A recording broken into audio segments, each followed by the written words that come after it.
ದೇವರ ಪರಿಶುದ್ಧ ನಾಮಕ್ಕೆ ಸ್ತೋತ್ರ ಉಂಟಾಗಲಿ. ದೇವರ ಮಕ್ಕಳ ವಾಕ್ಯ ನೋಡುತ್ತಿರುವ ಪ್ರತಿಯೊಬ್ಬರನ್ನು ದೇವರೆಲ್ಲರನ್ನು ಆಶೀರ್ವದಿಸಲಿ.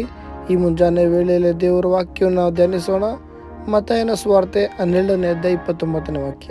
ಇದಲ್ಲದೆ ಒಬ್ಬನು ಮೊದಲು ಬಲಿಷ್ಠನನ್ನು ಕಟ್ಟಿಹಾಕದೆ ಆ ಬಲಿಷ್ಠನ ಮನೆಯನ್ನು ಹೊಕ್ಕಿ ಅವನ ಸ್ವತ್ತನ್ನು ಸುಲುಕೊಳ್ಳುವುದು ಹೇಗೆ?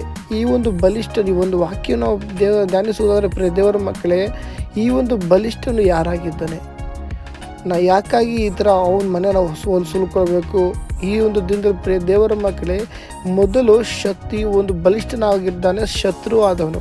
ಈ ಶತ್ರು ಆದವನು ಯಾಕಾಗಿ ನಾವು ಅವನ ಮನೆಯನ್ನು ಸುಲ್ಕೊಳ್ಬೇಕು ಅಂತ ಬರೆಯಲ್ಪಟ್ಟಿದೆ ಅಂದರೆ, ಈ ಒಂದು ದಿನದಲ್ಲಿ ನಿಮ್ಮ ಅನೇಕರ ಜೀವಿತದಲ್ಲಿ ಒಂದು ಆತ್ಮಿಕ ಜೀವಿತವನ್ನು ಶತ್ರು ಆದವನು ಕದ್ದುಕೊಂಡಿದ್ದಾನೆ.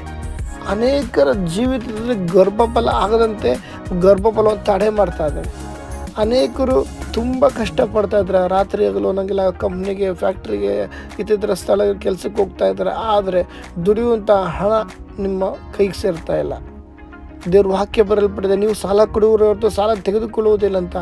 ಆದರೆ ಈ ವಾಗ್ದಾನಗಳು ನೆರವೇರ್ತಾ ಇಲ್ಲ.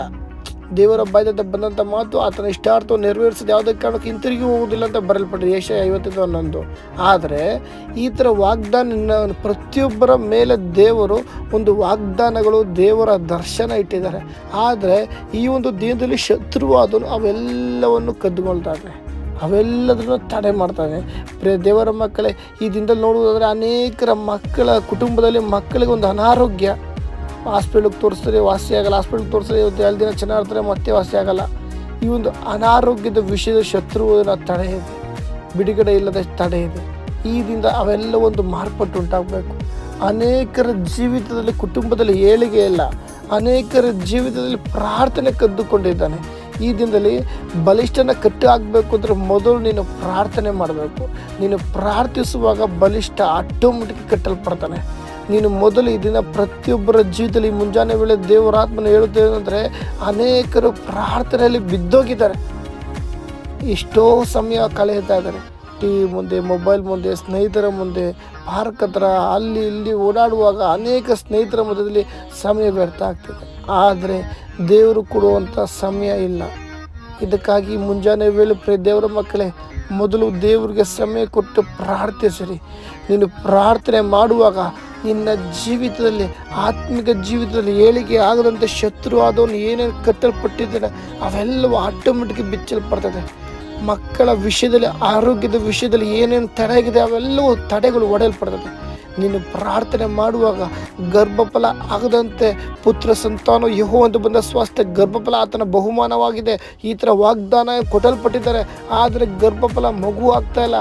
ಆದರೆ ಗರ್ಭಫಲ ಆಗದಂತೆ ಶತ್ರುವಾದನು ತಡೆಯಾಗಿರುವಾಗ ಈ ಮುಂಜಾನೆ ವೇಳೆ ನೀನು ತೀರ್ಮಾನದಲ್ಲಿ ನೀನು ಪ್ರಾರ್ಥಿಸುವುದೇ ಆದರೆ ಆ ಒಂದು ಗರ್ಭಫಲಕ್ಕೆ ತಡೆಯಾಗಿರುವಂಥ ತಡೆ ದೇವರು ಎಲ್ಲ ಶತ್ರುವಿನ ಬಲಿಷ್ಠನನ್ನು ಕಟ್ಟಲ್ಪಡ್ತಾ ಇದ್ದಾರೆ.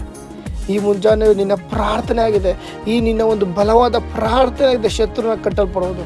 ನಿನ್ನ ಪ್ರಾರ್ಥನೆ ಅನೇಕರ ಜೀವಿತದಲ್ಲಿ ಮಾರ್ಪಾಟು ಉಂಟಾಗುವಾಗ ದೇವರು ಮಾರ್ಪಡಿಸ್ತಾರೆ. ನಿನ್ನ ಪ್ರಾರ್ಥನೆ ನಿನ್ನ ಒಂದು ಏಳಿಗೆಗೆ ತಡೆಯಾಗಿರುವಂತಹ ತಡೆಗಳಿಂದ ಬಿಡುಗಡೆ ಕೊಡುತ್ತೆ. ನಿನ್ನ ಪ್ರಾರ್ಥನೆ ಆತ್ಮಿಕ ಜೀವಿತದಲ್ಲಿ ಅಭಿವೃದ್ಧಿಪಡಿಸುವಾಗೆ ಮಾರ್ಪಡಿಸುತ್ತೆ.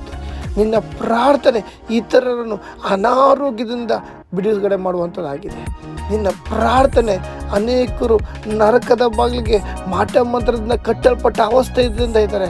ಆದರೆ ಶತ್ರು ಅದನ್ನು ಇವೆಲ್ಲವನ್ನು ಹಿಡಿದಿಟ್ಟಿರುವಾಗ ನಿನ್ನ ಪ್ರಾರ್ಥನೆ ಶತ್ರುನೆಲ್ಲ ಕೋಟೆ ಕೊತ್ತರು ಲಯವಾಗೋದುಂಟು. ಎಸ್, ಈ ದಿನದಲ್ಲಿ ಯೌವನಸ್ಥರು ಕುಡುಕದ ಚಟಗೆ, ಅನೇಕ ಕೆಟ್ಟ ಅಭ್ಯಾಸಗಳಿಗೆ ಬಿದ್ದು ಹಾಳಾಗ್ತಾ ಇದ್ದಾರೆ. ಶತ್ರು ಅದನ್ನು ಅನೇಕ ಯೌವನಸ್ಥರನ್ನು ಹಿಡಿದಿಟ್ಟಿದ್ದಾನೆ.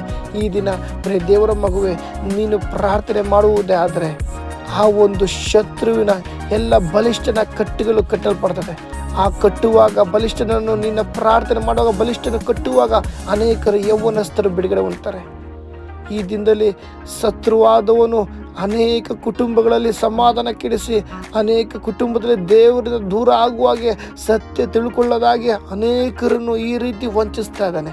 ನೀನು ಪ್ರಾರ್ಥನೆ ಮಾಡುವುದೇ ಆದರೆ ಈ ದಿನದಲ್ಲಿ ಶತ್ರು ಅದನ್ನು ಯಾರ್ಯಾರು ಕುಟುಂಬ ಹಿಡಿದಿಟ್ಟು ವಂಚಿಸ್ತಾ ಇದ್ದಾನೋ ಅವರೆಲ್ಲರ ಕುಟುಂಬ ಬಿಡುಗಡೆ ಆಗುತ್ತೆ.